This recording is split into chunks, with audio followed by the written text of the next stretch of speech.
Welcome to a video tour of Google's first container-based data center.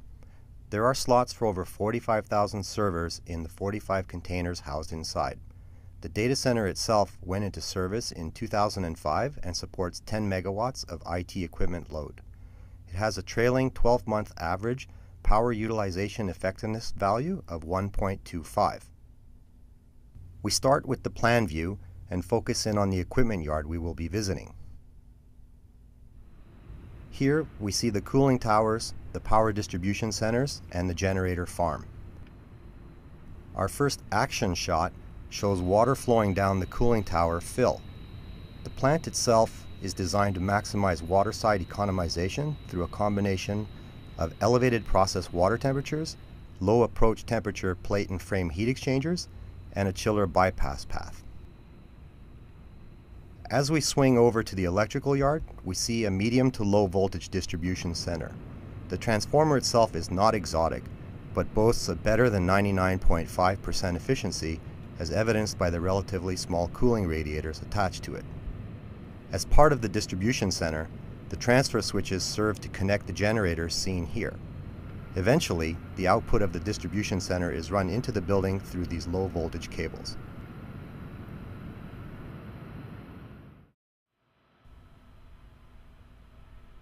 Stepping inside the building, we again pick up the low voltage distribution lines. Cable routing takes place in these standard trays that eventually head off for connection to the container switch panels. We now step into the cooling plant. As we pull back, we get an overall view of the web of piping required to connect all the equipment together. As the water returns from the cooling towers, a portion of it is taken off and directed through a side stream filtration system before being returned to the loop.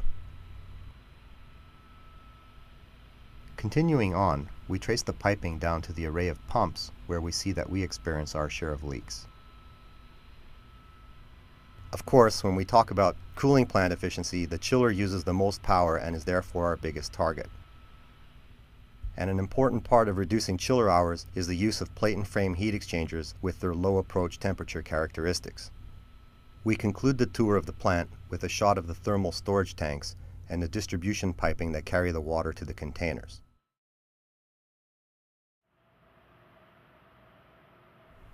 The hangar tour starts with a shot of the bridge crane used to move the containers. As we pull back, we get a view of the single-story side, which is more clearly seen from a vantage point on the mezzanine.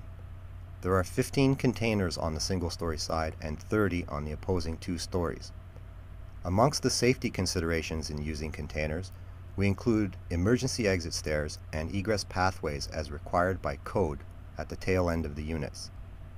This final view gives us an idea of the scale of the hangar bay.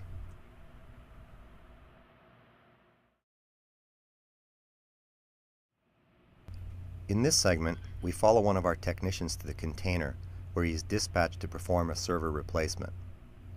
Here, we see him making his way on his Google-provided personal transportation device. He must first verify the machine location. As you see here, each tray is outfitted with onboard UPS running at greater than 99.5% efficiency. Once inside, our technician removes the tray blank and installs the repaired server tray. The cold aisle inside the container is maintained at approximately 27 C or 81 degrees Fahrenheit, enabled by attention to good airflow management.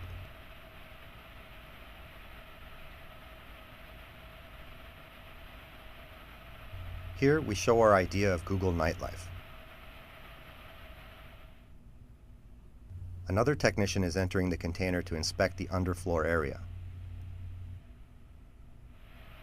As he lifts the floor grate, we get a view of the flex hoses, power conduit, and fans used for cooling. In fact, there are many more system details designed into the container as shown in this isometric cutaway, and this cross-section view detailing the tightly controlled airflow path.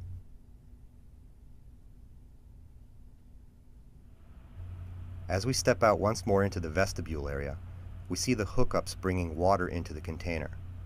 On the other side, we find the electrical switch panel.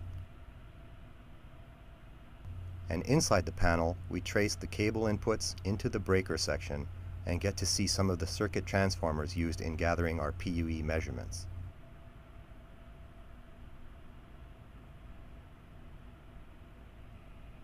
All in all, there are many additional support systems required to satisfy the safety and occupancy requirements of the container, including emergency off buttons, fresh air supply, fire detection, fire suppression, smoke dampers, and much, much more.